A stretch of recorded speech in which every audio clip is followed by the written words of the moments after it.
Malk, it's been a couple of weeks since we last caught up with you. There's been a fair bit of action, but also quite a bit of line time with the internationals, etc. So going back to the Celtic game, I was lucky to see the whole match.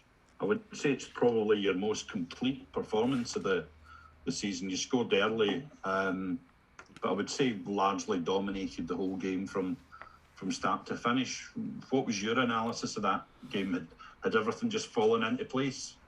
Yeah, I think we're now at a stage where we're 2 years into the programme now. I think the girls have got an understanding about the professionalism that's required at Rangers.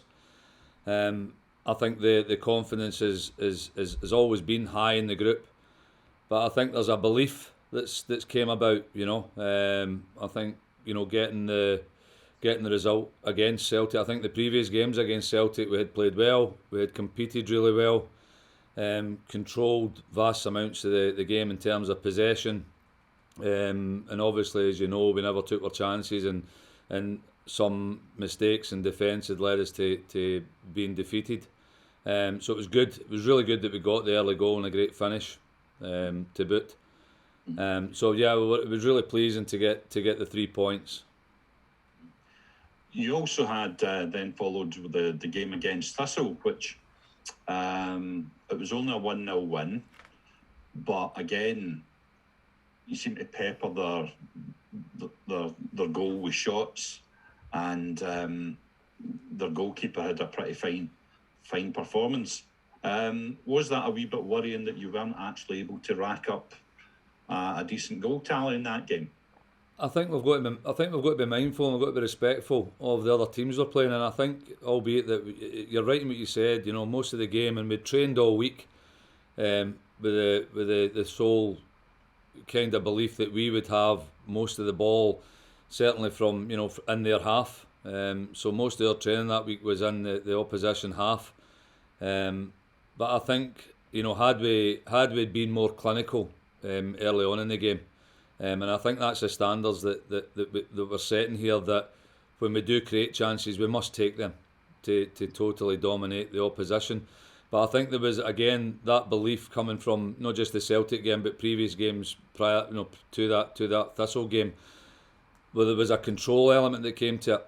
I think in other games where we've played against City and Celtic, sure, we've had a lot of good play, we've had a lot of good possession, but I think now the elements that have came into our play is that we actually have a control of the game, where we're dictating what's actually happening, and I think it comes down to quality, that when we do get into final third areas, that we're clinical, and that's the standards that we're setting here, and that's the responsibility that's put on the team, not just the strikers, but and I think this year, we've scored a number of goals. I think we're sitting at 40 plus goals in the league. And getting goals from different areas of the pitch, different players on the pitch. So it's a responsibility on the players that, when we work ever so hard to keep the ball and to change the point of attack, to create opportunities, that we must take those opportunities to then, as you say, at 1-0, we could have easily won that game by 3 or 4, but didn't.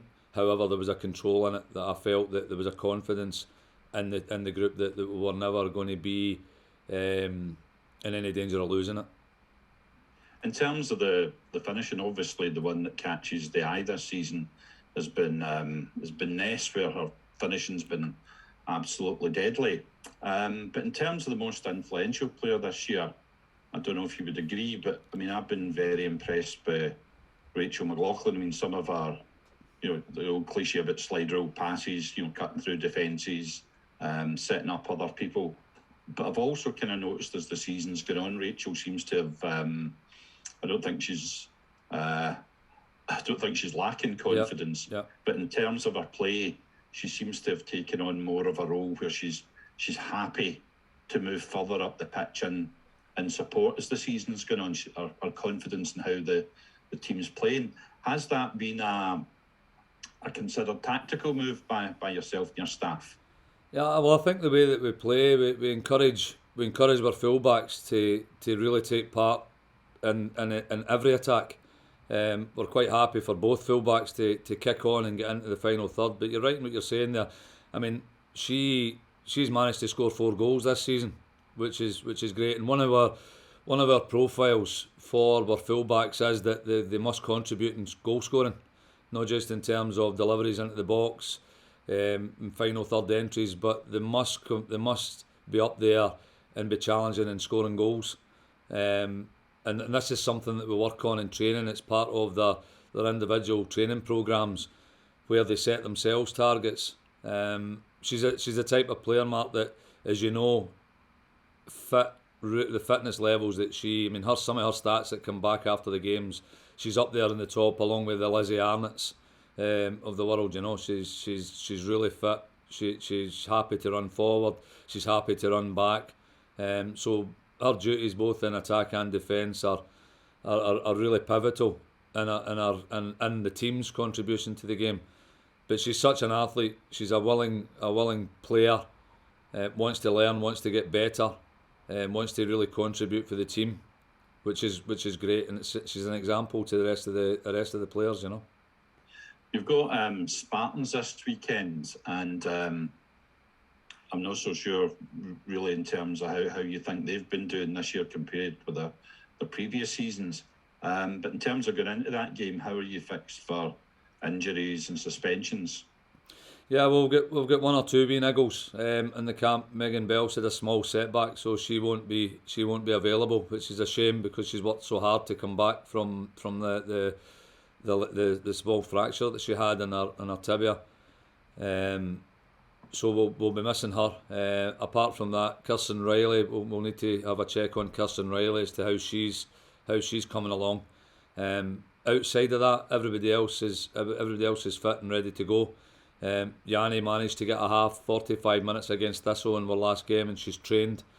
So yeah, the squad's good, different from last year. We've got real depth in our squad now, opportunities for players to play.